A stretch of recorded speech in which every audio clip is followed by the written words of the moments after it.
D K Shivakumar ಅವ್ರಿಗೆ, ನಾನು ಕಾಂಗ್ರೆಸ್ ಪಾರ್ಟಿಗೆ, ನಿಮ್ಮ ಹತ್ರ ಹಣ ಇಲ್ಲ, ಪಾಪರ್ ಔಟಿದೆ ಸರ್ಕಾರ, ₹1 ಇಲ್ಲ ನಿಮ್ಮಲ್ಲಿ, ಟ್ರೆಸರಿಯಲ್ಲಿ ದುಡ್ಡಿಲ್ಲ, ಜನಗಳನ್ನು ಸುಲಿಗೆ ಮಾಡ್ತಾ ಇದ್ದೀರಾ. ಒಂದು ಕಡೆ ನರೇಂದ್ರ ಮೋದಿ GSTನ ಕಡಿಮೆ ಮಾಡಿದ್ರೆ ಜನಗಳಿಗೆ ಹೆಲ್ಪ್ ಮಾಡೋಕ್ಕೆ ಹೊರಟಾರೆ. ನೀವು ಒಂದು ರೀತಿ ನೋಡಿದ್ರೆ ಇವತ್ತು ರಸ್ತೆಗಳನ್ನು ಹಳ್ಳ ಬಿದ್ದು ಗುಂಡಿ ಹಾಳಾಗಿ ಇವತ್ತು ಜನಗಳಿಗೆ ಶಾಪ ಆಗ್ತಾ ಇದ್ದಾರೆ, ಇಡೀ ಶಾಪ ಆಗ್ತಾ ಇದ್ದಾರೆ.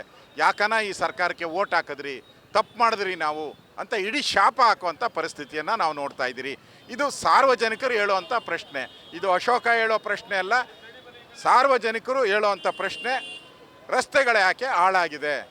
ಕಳೆದ 6 ತಿಂಗಳಿಂದ ಗುಂಡಿ ಮುಚ್ಚಿದೆ ಮುಚ್ಚಿದೆ ಮುಚ್ಚಿದೆ ಮುಚ್ಚಿದೆ ಅಂತ ಹೇಳ್ತಾ ಇದ್ದಾರಲ್ಲ, ಮುಚ್ಚಿದ್ದೆಲ್ಲಿ ತೋರಿಸ್ಬೇಕಲ್ಲ ನೀವು ಜನಕ್ಕೆ.